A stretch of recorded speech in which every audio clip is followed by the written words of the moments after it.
Mayong adlaw kanimo higala. Buot lang nako hatagan og reaction ang video nga gipost ni Kapaglao Milmar Flores. Mahitungod sa iyang giisgutan nga vino.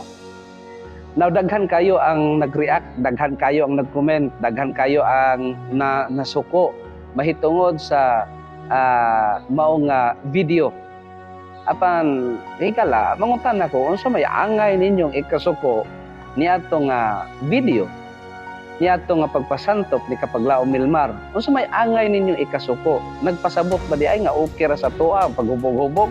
Nagpasabot ba di ay nga okay ra sa toa ang pag-inom ni ana makadaot nga mga ilimnon, makahubog nga mga ilimnon? Okay lang di na higala? Now higala, ato nga tan-aw na balaan nga kasulatan, ang Biblia manggod once maghisgot og oinos, maghisgot og yayen sa Hebro yayen, sa Greek, oinos. Now, mauna ang Greek word o ang Hebrew word sa bino. Pag maghisgot og bino, higala, dili na o wala na nagpasantop, ngadto lamang sa na makahubog nga ilimnon. O ngadto lamang sa ilimnon nga makadaot, makapalipong sa tao. Kundili, daghan ang gigamitan ni anang word nga oinos, dili lamang sa makahubog. Kundili, bisan pa nga to sa mga juices, or bunga sa paras, or duga sa paras. Now, kung atong tanawon, diha sa Juan Kapitulo 2, versikulo 1 hangtod sa versikulo 12, mabasa man nato diha, nga naghimo si Kristo og bino. Apan hinumdum higala, sa nga sumala sa konteksto, diha sa mao nga bersikulo o diha sa mao nga basahon sa Kapitulo 2 sa Juan, wala man po i-record diha nga ang nanginom nangahubog. Subuti pasabot, ang gihimo ni Kristo nga bino diha sa Juan Kapitulo 2, dili to siya makahubog. Kaya nga naman, wala may records Biblia nga ang gihimo ni Kristo nga bino diha sa Juan Kapitulo 2 makahubog. Nan, dunay uban na nasuko, dunay uban nga murag dili mo sugot nga dili makahubog tong gihimo ni Kristo. Di magyupo to makahubog kay ug mo to naon pati si Kristo palahubog pud ay.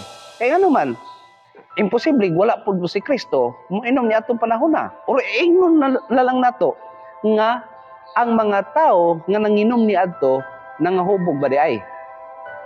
Mao nang atong tan-awon higala.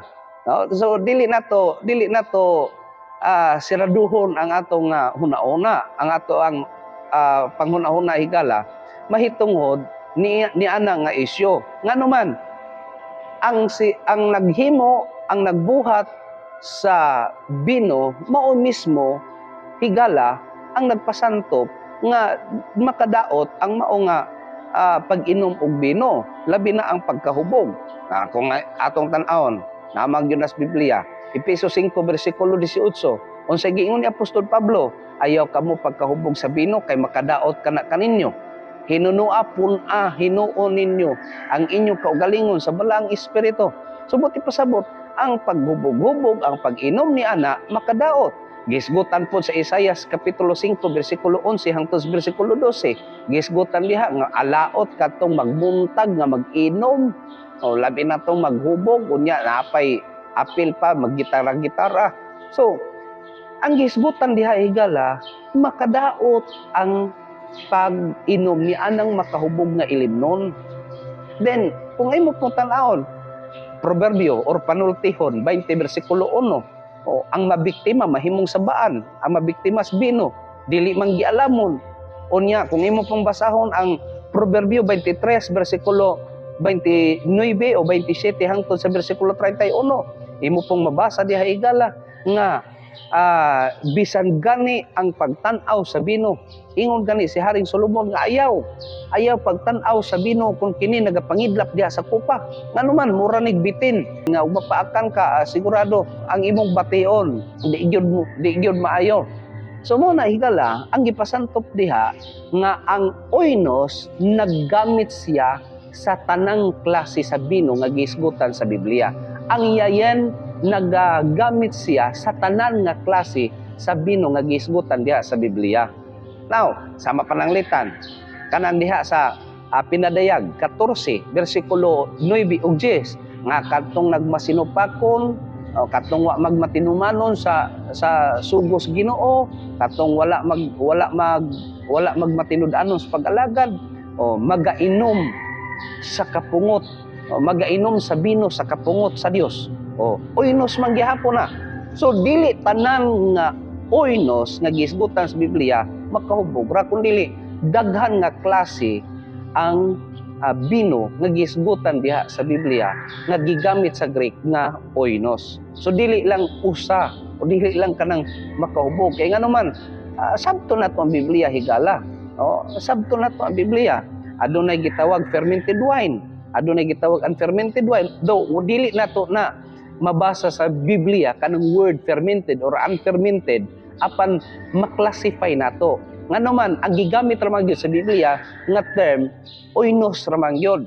So pag ingon nga oinos, bisag unsa na nga klase nga bino, oinos yun na sa Greek mga kahigalaan.